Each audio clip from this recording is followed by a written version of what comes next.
热情的服务态度，殿堂级的华丽，超过100款的美食。Super Buffet 是你家庭欢聚、生日派对、知己聚餐的首选。星期5、6日晚餐特别推出新鲜龙虾和生蚝，星期2特价午餐7块9毛9，晚餐13块9毛9，生日大餐4位同行1位免费。星期5小童8岁以下任吃晚餐免费，周末更推出超级海鲜自助餐。Super Buffet 地址1221 Markham Road Elsmere 以北，订座热线416-289-7788。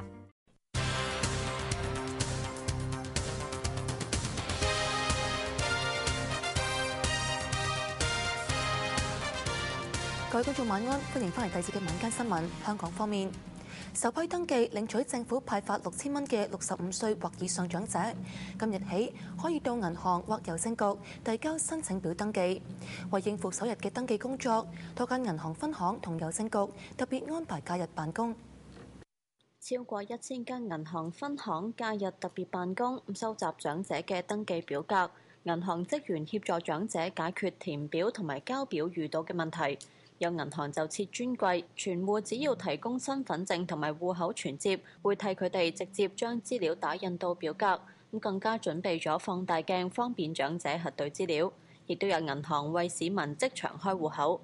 合資格嘅市民經核實資格之後，會喺登記後大約10個星期攞到6000蚊。經銀行登記嘅市民，如果登記出現問題，銀行會有專人打電話通知，亦都會寄信話俾申請人知道佢哋出咗啲乜嘢問題。郵政局亦都特別安排星期日辦公，應付首批合資格年滿65歲而冇戶口嘅長者交表。遞交表格嘅長者大約3個月之後就會收到通知書。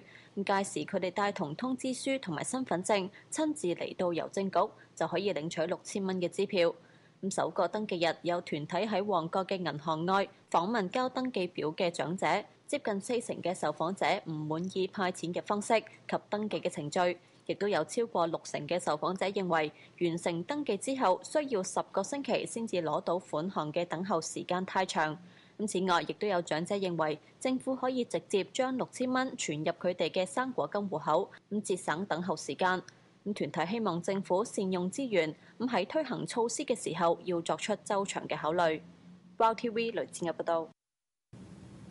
台灣大學醫院誤將1名愛滋病帶菌者嘅器官移植俾5名病人，導致呢5人有機會感染愛滋病。另外，47個醫護人員喺參與移植手術嘅時候，亦都冇做特別嘅保護措施，存在感染愛滋嘅風險。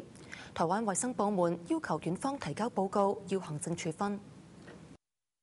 臨床醫療質素喺台灣領先嘅台大醫院發生當地首宗愛滋病器官移植事故。1名37歲嘅男性愛滋病帶菌者上個星期3墮樓，第2日證實腦幹死亡。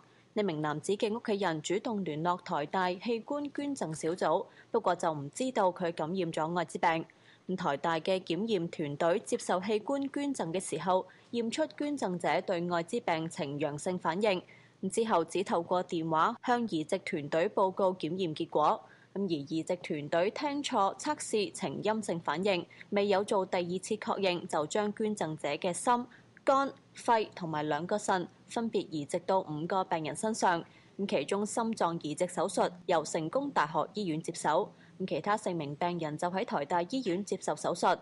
手術之後，醫護人員收集檢驗報告文件嘅時候，先至發現捐贈者其實對愛滋病測試呈陽性反應，並緊急通知移植團隊，但已經為時已晚。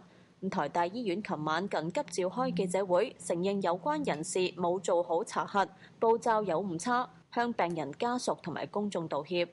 我們用電話來做這個初步的確認，在這個電話的溝通當中，對於reactive 或 non-reactive 的認定有了誤差。醫生只要等1個月至半年先至能夠確認接受移植嘅病人有冇感染愛滋病。有關專家表示，今次人體器官錯誤移植事故唔單止係血液，連器官組織同埋細胞都同愛滋病患者大量交換，感染嘅機率幾乎係100%。台灣當局要求台大醫院3日內提交報告。強調，除咗行政處罰之外，如果有人因此感染愛滋病，失職嘅醫護人員將會面臨3至10年嘅有期徒刑。5名病人正喺度服抗愛滋病嘅藥物，參與手術嘅幾十名醫護人員，因為接觸到捐贈者嘅器官、體液同埋血液，感染嘅風險都好高，部分要接受藥物治療。ViuTV 雷志毅報道。台大醫院錯誤將愛滋病患者嘅器官移植到5名病人身上。香港食物及衛生局局長周一嶽表示，喺香港嘅現行檢驗制度，即使係突然死亡嘅捐贈者，都會先檢驗有冇問題先會移植。佢哋一定會檢查有冇任何嘅傳染病或者係傳染病嘅抗體喺個捐贈者嗰度嘅。咁呢度係會起碼都要做幾個測試嘅，譬如好似係愛滋病啦，係肝炎啦，呢啲咁嘅病咧，佢哋就會驗清楚嘅。尤其是啲喺個血液或者係器官係可以轉移嘅一啲傳染病咧，佢哋都會驗清楚先做，咁係盡量係減低呢個咁嘅可能性。香港現屆政府餘下不足1年嘅任期，食物及衛生局局長周一嶽表示，暫時冇諗過係咪留任或者出任更高職位，但係佢期望下屆政府會延續現時醫療改革嘅方針。周一嶽出席一項活動之後，被問到下屆特首人選，佢拒絕評論，但就透露冇諗過下屆繼續喺政府服務。負責香港醫療政策嘅周一嶽指出，行政長官曾蔭權07年承諾嘅大部分工作，例如推出長者醫療券已經完成，不過有啲工作未必會喺5年嘅任期內完成。佢期望下屆政府要延續醫療改革嘅方向。特別係喺個公營系統呢個安全網嗰個繼續發展、持續發展係一定要做啦。第二方面咧，我哋對私營嗰個市場嗰個市場嘅改革啊，呢個包括係我哋個私人嘅保險制度啊等等咧，經過廣泛嘅諮詢之後咧，我哋都認為係需要做。佢又表示，現時已經就私營市場改革做好立法嘅準備，方便下一屆政府跟進。ViuTV 雷志毅報道。香港公立醫院醫護人手短缺問題仍然未解決，香港醫管局展開招聘工作，又會同私家醫生聯絡，希望聘請多啲兼職醫生，減低前線醫護人員嘅壓力。而家 A 人醫係好缺人手啦，咁我哋其實就總之如果有啲私家醫生係肯入嚟，譬如1個禮拜嚟3日啊、2日啊，或者點樣咧，我哋都會如果佢達到我哋嘅要求咧，我哋都會請佢哋，因為實在大家都睇到，隨住人口老化啦，呢個慢性疾病年輕化同埋嘅需求不斷增加咧，公立醫院嘅醫生護士嘅工作壓力實在非常之大，咁我哋就要用盡一切方法去能夠請多啲人嚟幫佢哋手啦。喺香港，高中德育及國民教育科正進行諮詢，最快喺明年9月推行。但係無論係課程框架定係推行模式，都受到教育界激烈嘅批評。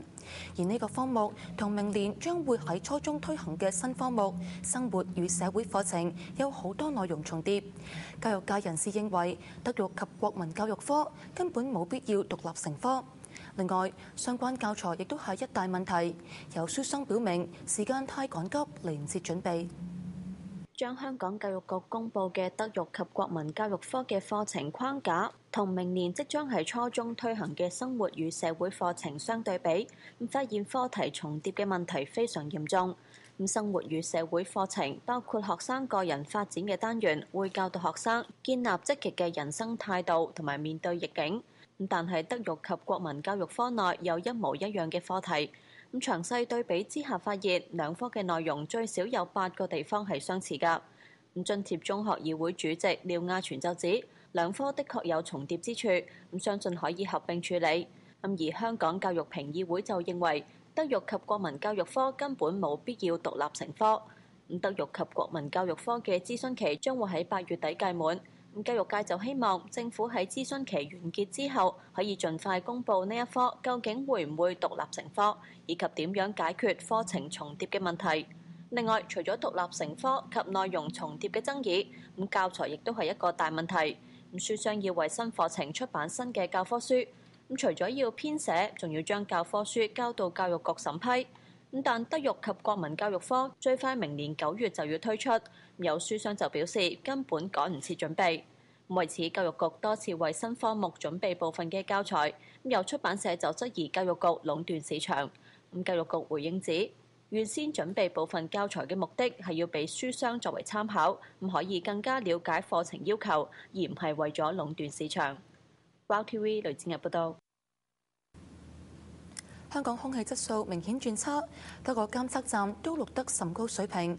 香港環保署預計未來幾日嘅空氣污染指數仍然會處於甚高水平。5點，銅鑼灣路邊監測站錄得空氣污染指數達到174，中環同旺角亦都分別達到147，全部屬於甚高水平。香港環保署解釋，主要係由於市區風勢微弱，令污染物較難擴散。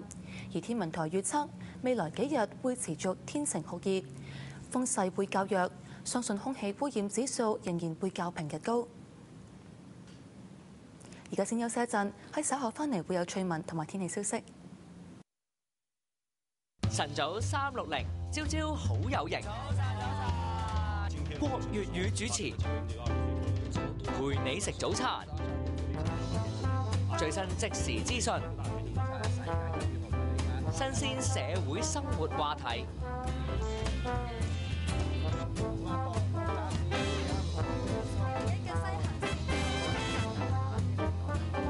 晨早360，星期1至5早上7點至9點，早晨。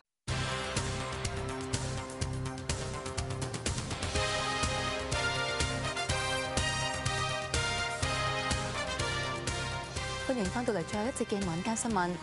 由四川成都動物園開發嘅野生動物飼養管理軟件，用咗3年之後，已經逐漸成熟。軟件令動物園嘅動物飼養初步實現精簡化嘅管理。動物園嘅動物早上食咗啲乜嘢早餐呢？咁中午嘅午餐又將會食啲咩呢？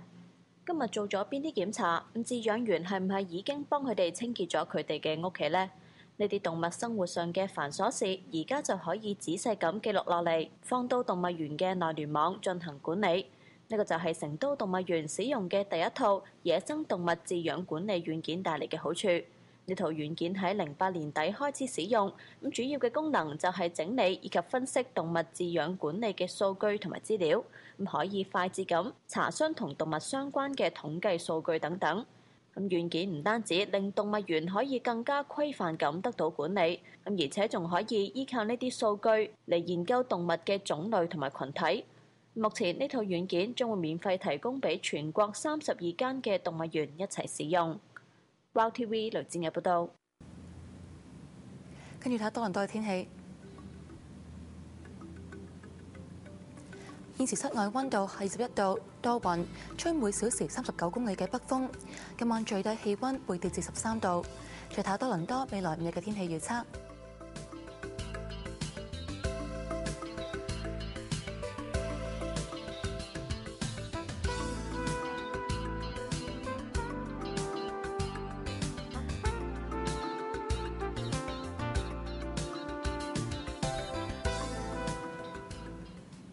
今日嘅晚間新聞報導完畢，多謝大家收睇，再會。